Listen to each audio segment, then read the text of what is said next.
He stood in darkness, the only sound the humming vibration of the transport shuttle and his anxious breathing in his black spacesuit.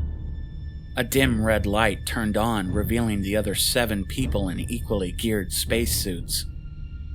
They were 30 seconds from touchdown on an outer airlock door by the lower engineering section of the Argonaut 7 colony space station.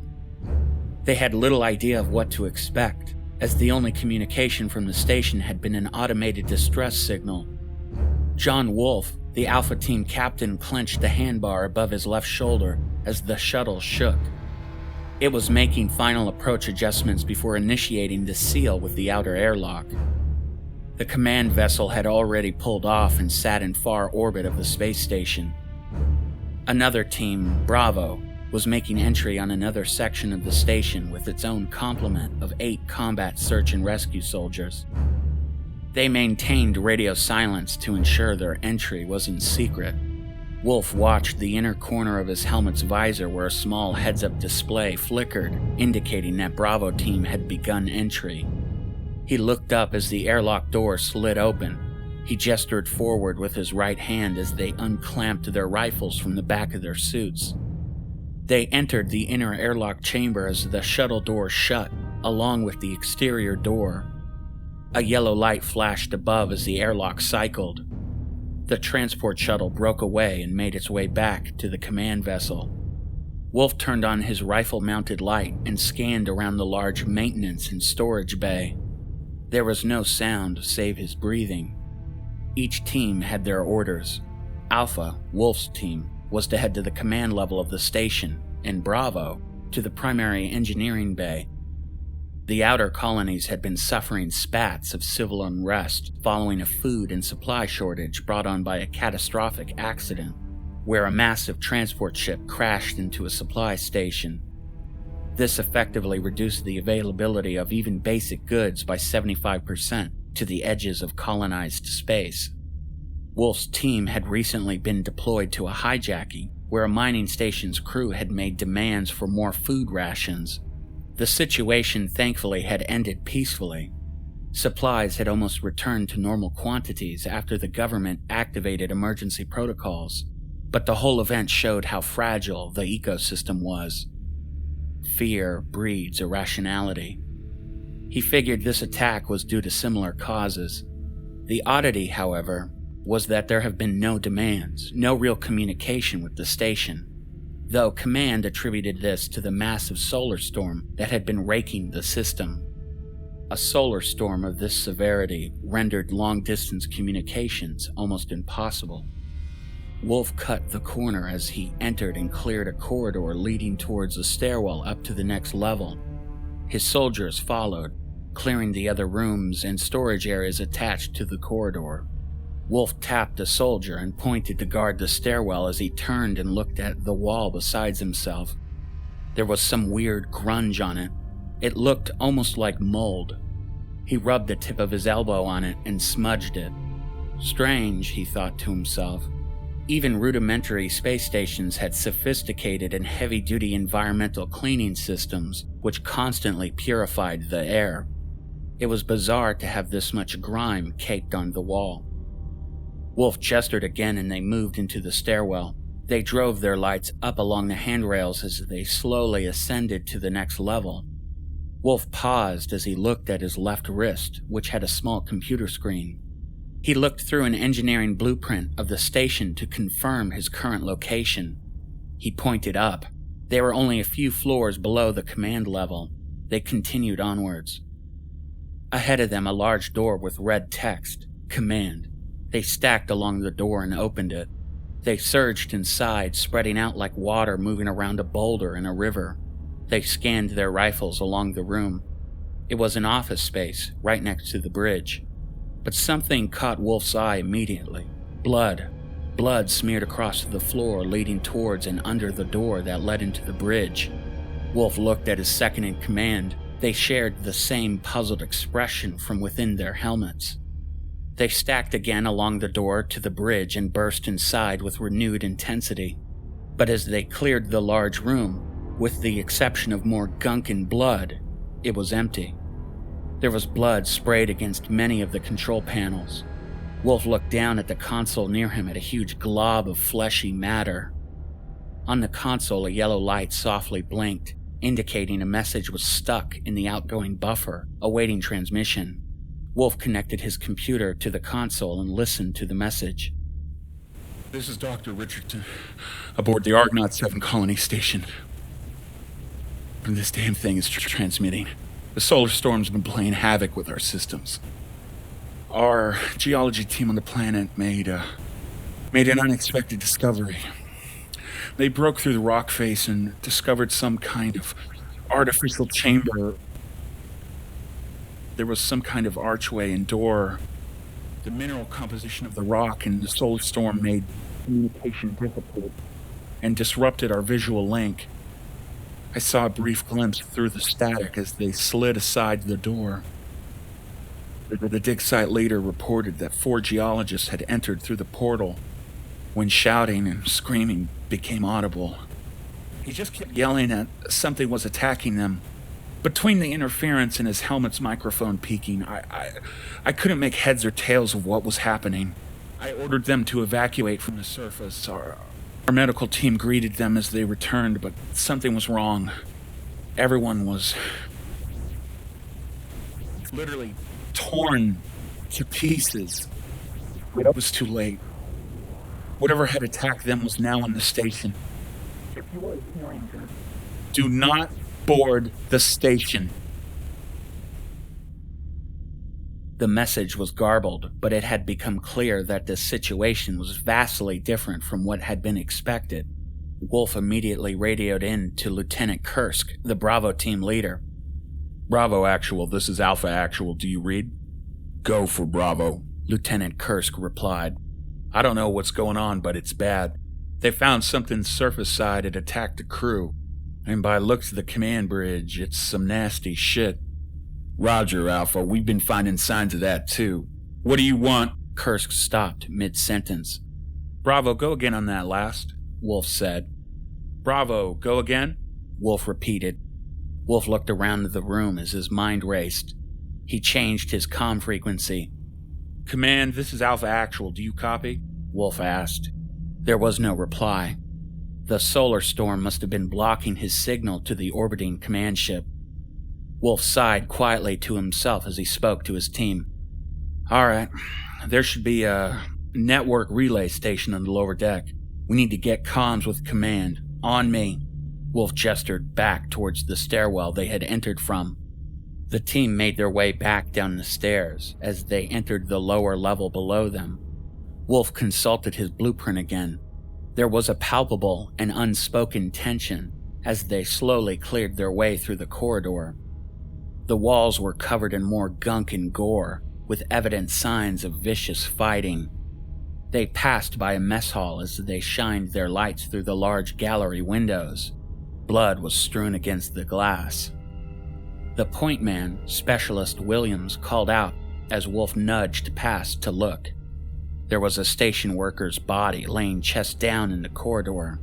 It looked as though his body had exploded outwards. His spine was missing, and the sides of his body were split down the center.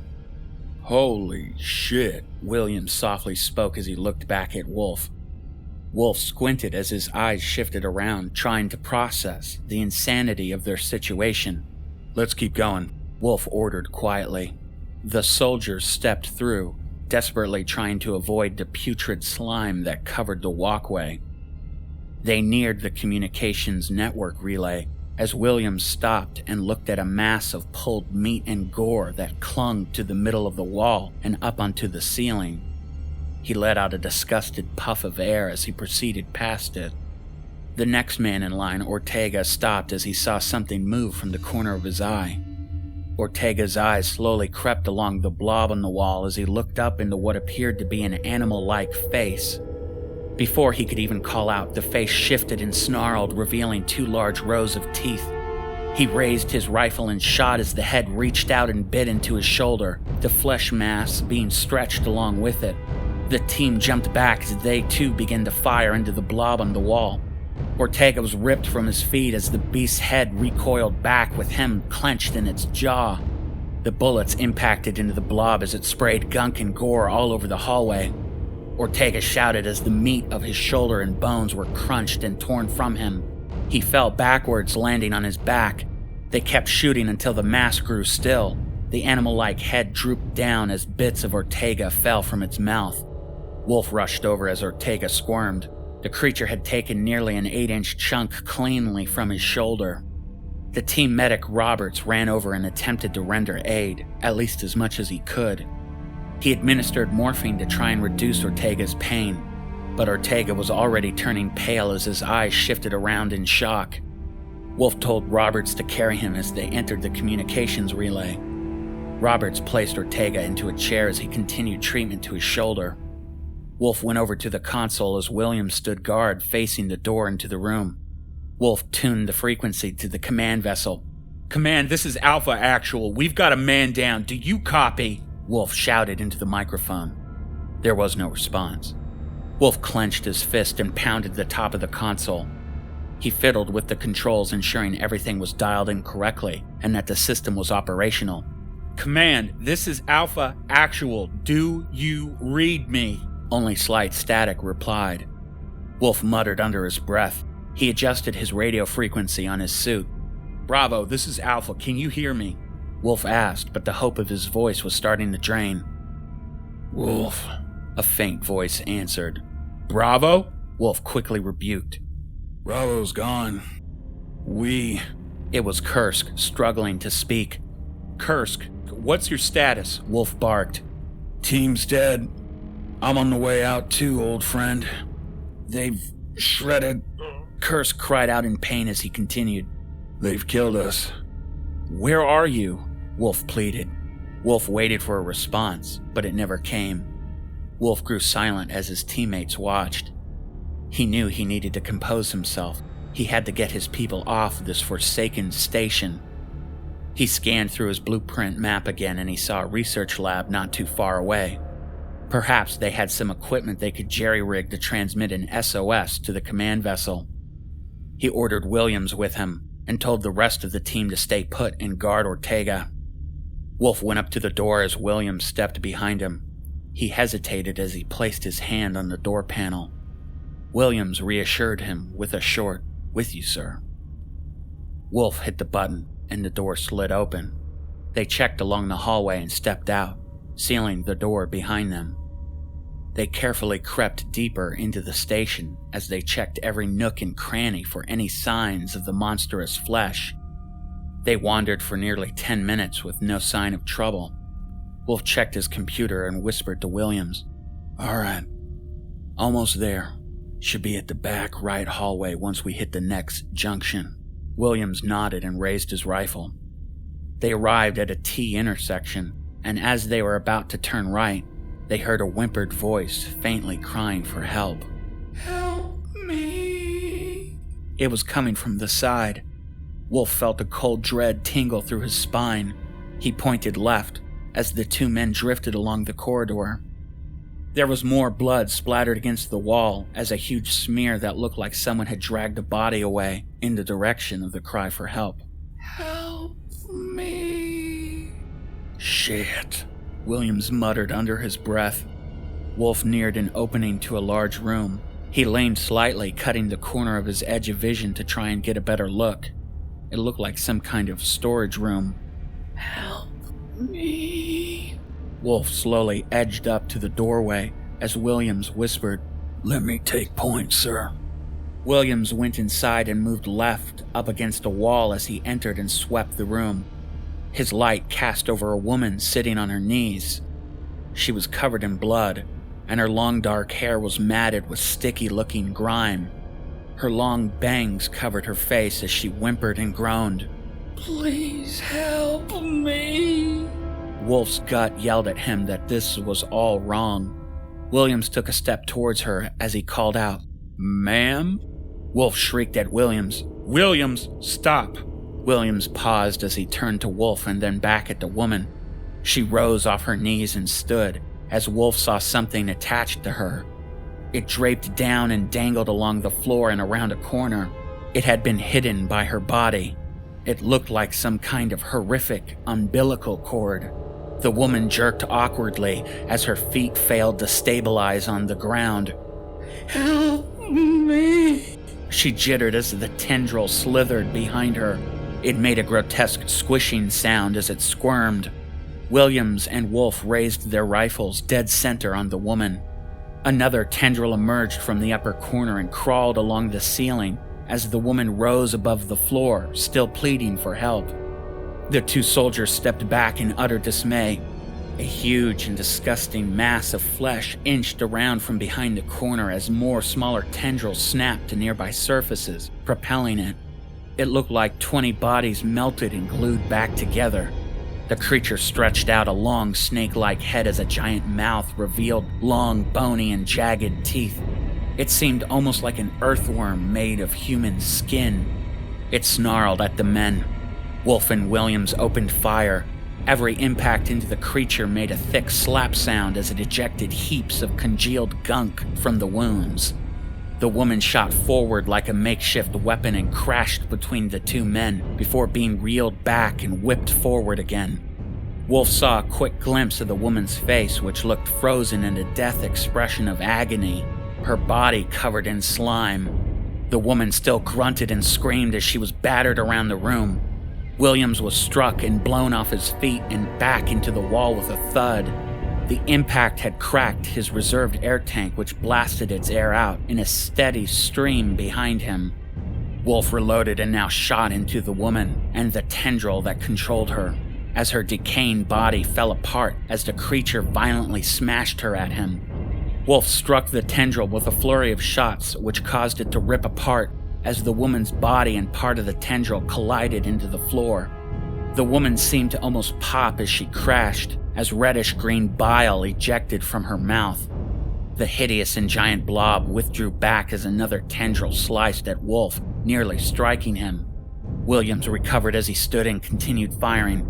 They each dumped nearly 4 magazines apiece into the creature, as huge chunks of it had sheared off and slumped to the floor. Wolfe realized they needed something stronger as he called out to Williams. "Grenade!" Wolfe shouted. Using an explosive device in a space station is as counterproductive as it sounds, but given the scenario, it seemed worth the risk. Williams fired into the tendril that lashed around the room as Wolfe drew a fragmentation grenade from a pouch. Wolfe pulled the pin and threw the grenade directly into the creature, where it seemed to get stuck in the goopy slime that covered its form. It slowly drifted down and into an open wound from the fighting as Wolfe and Williams darted out of the room. The explosion went off as they listened to shrapnel bouncing around the room, along with the sound of water balloon-like meat lumps crashing down. "Well, that's one way to skin a cat," Williams joked. Wolfe laughed at the absurdity. They both caught their breaths as they leaned up against the wall. Williams looked out the window, which had an incredible view of the planet below and its endless orange desert sands and tall mountains. "What the?" Williams pointed out into space. Wolfe rushed and looked out. It was the command ship.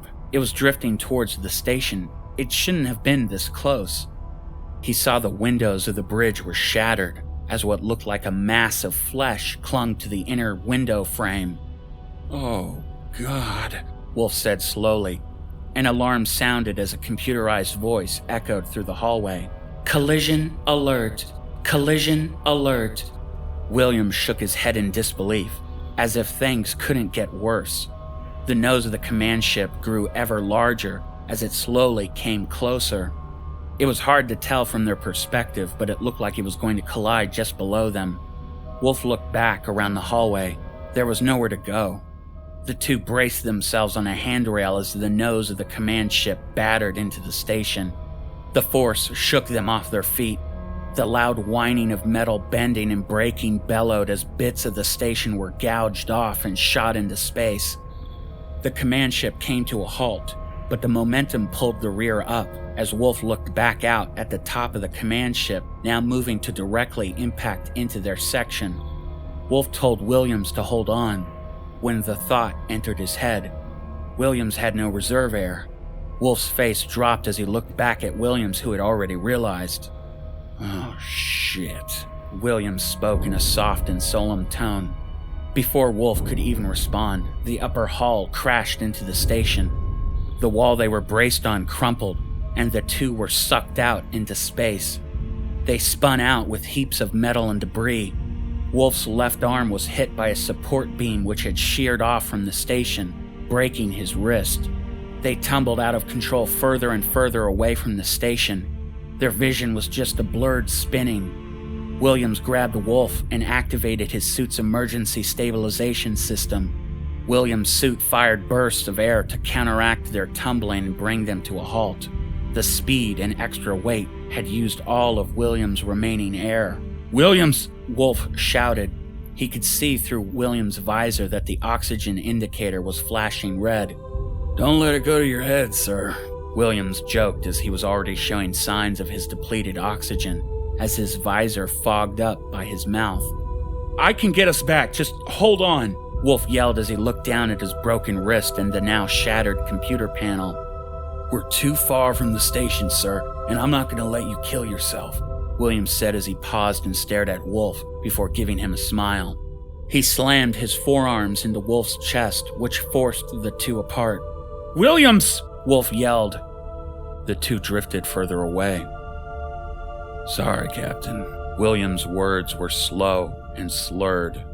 Wolfe sniveled as he slowly meandered in space. He watched as Williams' face grew still as the two continued to drift apart. He looked back at the station. Their section had been completely destroyed, and the command ship had dislodged and was heading towards the planet. The entire top of the ship had been cleaved off. Wolfe tried to radio the rest of his team, but there was no response. A warning voice spoke into his helmet. "Suit integrity compromised." Wolfe looked back down at his left wrist as he saw a small piece of fabric flapping. He was venting air. Without his computer, reaching the station would be difficult. He'd have to use the manual controls by activating the manual navigation system. He flicked a switch near his chest and flexed different muscles of his body. The suit would register his movements and engage bursts of compressed air. Even with regular training, essentially skydiving in zero gravity was no easy feat. Wolfe used his best judgment to align with a damaged area of the station and executed a strong burst. He zoomed through debris. He couldn't afford to wander off course, so he had to just hope he wouldn't collide with anything.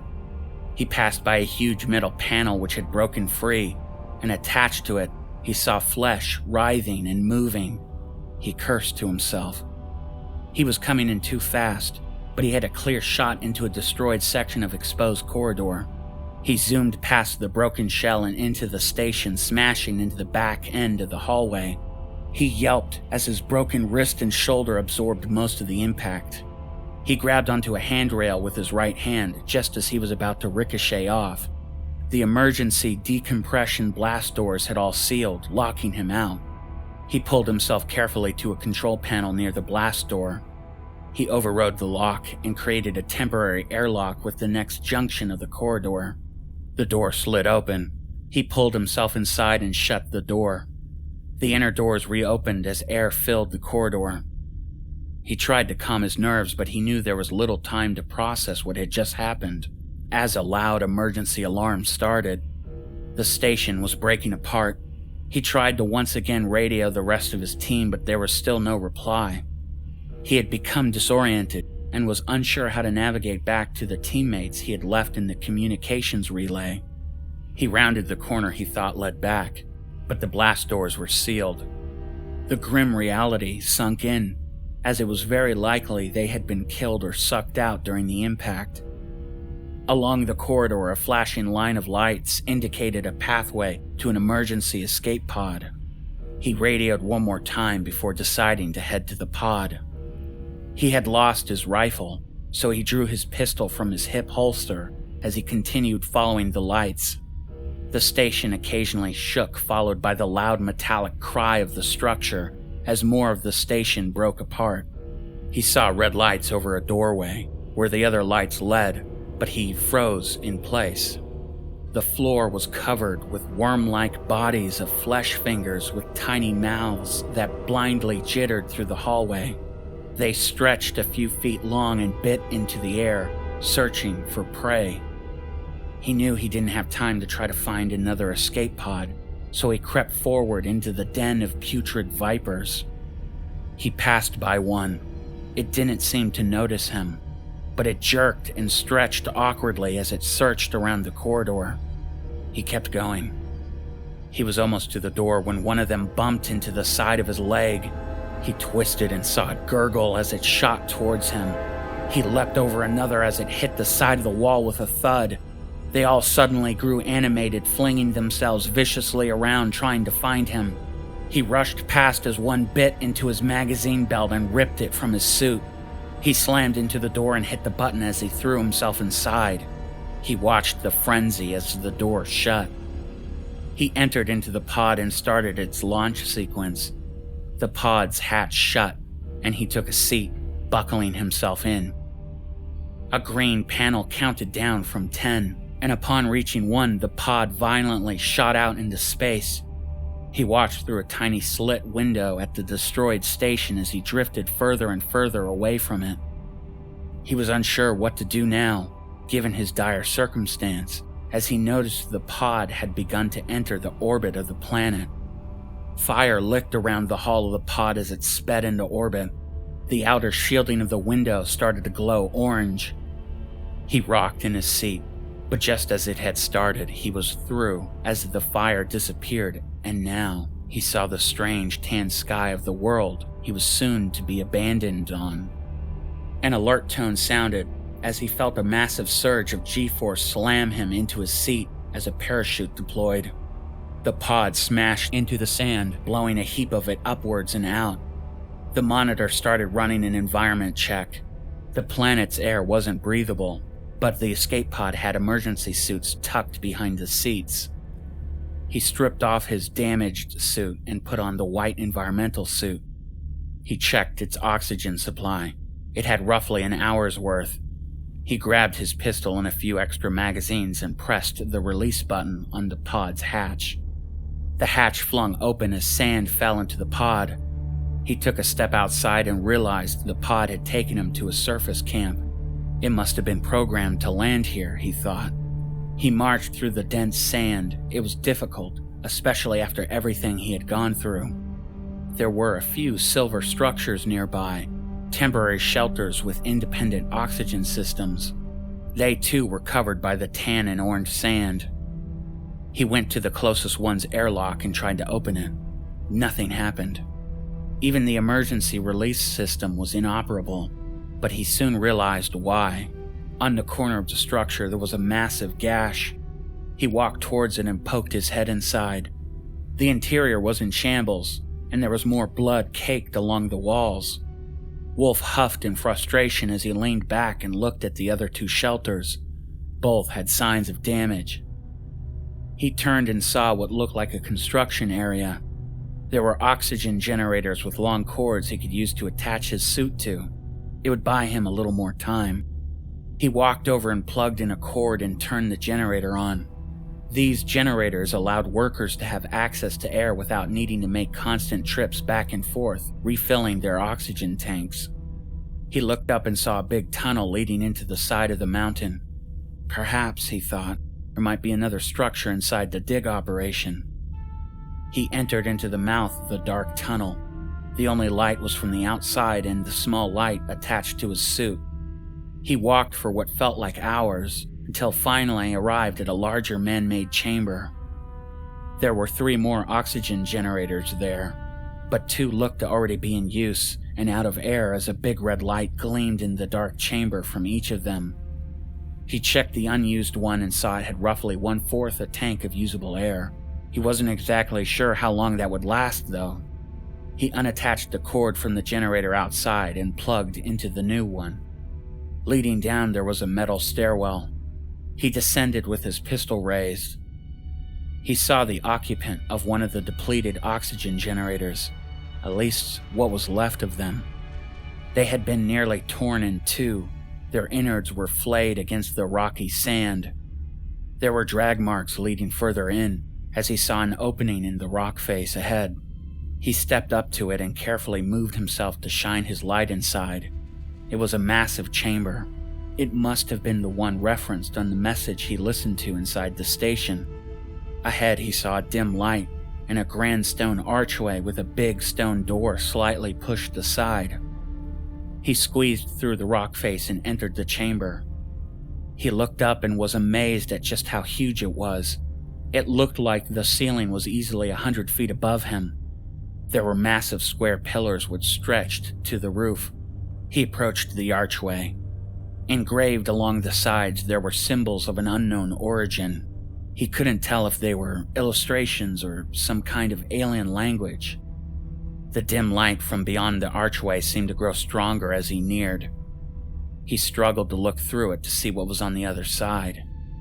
A gust of wind from outside blew into the tunnel and into the chamber, knocking up a blast of sand. He hesitated at the archway, but he felt as though he had to see what was beyond its threshold. He stepped inside. The light bloomed as his eyes adjusted. He looked down towards the sand-covered floor, which revealed a glimpse of flat stonework beneath him. He slowly raised his head. The room had smooth, flat walls and similar stonework as the chamber before it. He looked towards the center and saw a massive sandstone throne with a humanoid entity set atop it. He took in a short breath as he processed what he was seeing. The creature was much larger than him, nearly 3 times the size of an average human. It had dark gray skin which contained a weird mixture of metallic and stone texturing. Covered along its body there were tumor-like masses. Along the creature's curved head, he saw what looked like gills breathing slowly in and out. They rippled in rows from the base of its head up to where a person's ears would be. Above it, the source of the light, a giant white crystal hung by metal bars from the ceiling. Suddenly, the creature stirred as its head slowly turned towards Wolfe as it opened 2 long slit-like eyes. They dimly glowed a gentle orange. Wolfe couldn't explain it, but he felt a sense of helplessness from the alien entity before him as he lowered his pistol. It groaned a guttural hum as it gazed upon him. The cyst-like growths along its body pulsated, not unlike the flesh monsters he had fought inside the station. Wolfe heard a ghostly whispering. The alien slowly moved its right arm and seemed to point to the side of a wall. Wolfe turned and saw engraved pictures, though he didn't understand them. He flinched as sudden orange pulses of light filled up inside the engravings and jittered around, almost like electricity. They spun around the stone until they started to form together. Slowly he watched as what appeared to be a planet formed. Inside the planet, an outline of the alien appeared. The planet grew smaller, as did the alien inside it, as a new shape emerged from the corner of the wall. It looked like an asteroid. He watched as it slowly approached the planet and then impacted. The orange swirls exploded out as they vanished to the sides and a new image started to form. It was an alien standing as vile orange lumps grew upon its body and it fell to the floor. Wolfe felt as though he was starting to understand. Something struck this planet and infected this creature with whatever spawned the flesh monsters. The image on the wall changed as it showed the chamber now, and the infected alien taking a seat upon the throne as others closed the chamber door. This was some kind of quarantine, a prison for this plague's patient zero. And they, the humans who had come here, had unsealed it. Wolfe turned back to the alien as it now pointed to the door behind him. He understood. He walked towards the large stone door and looked to see if he could close it. Outside of the chamber, he saw more of the orange electricity jittering around what looked like a handprint. He pressed his hand into it. The ground shook as the stone door slowly started to close again. He looked back at the alien. He could feel its agony and loneliness. From behind him in the tunnel, he heard a noise as he turned to see a decomposed dig site worker's body crawling towards him, with vile tendrils propelling it. He raised his pistol and fired into the blob of decaying flesh as he heard the chamber door thud. The monstrous undeath slowed and stopped. Its grasping tendrils slithered from the walls and grew still. He turned and saw the chamber had once again been sealed. The infection must have required some form of connection to the contaminated host, and now that link had been severed. The chamber fell to silence. It was becoming difficult to breathe. He looked down and saw the oxygen display read empty. He made his way back out of the chamber and through the rock face. He inched along the tunnel and emerged outside again. He saw the planet's sun glinting in the sky as gusts of wind blew sand around him. He set his communications device to record mode. He fell to his knees in the warm and dry desert sand. This is Captain John Wolfe. The planet contains a biological threat of a magnitude humanity has never before encountered. Inside contains the remnant of an unknown alien race, infected by some unknowable evil from the stars beyond. It was locked away inside this chamber. When the crew of the station discovered it, they unwittingly released the infection, which quickly decimated them and my team. For all that is good, quarantine this world forever. He paused before continuing. Tell my family I love them, and I'm sorry. He slumped as his eyes grew foggy. He tumbled forward and rolled off onto his right side. He watched the endless tan sky above and slipped into unconsciousness.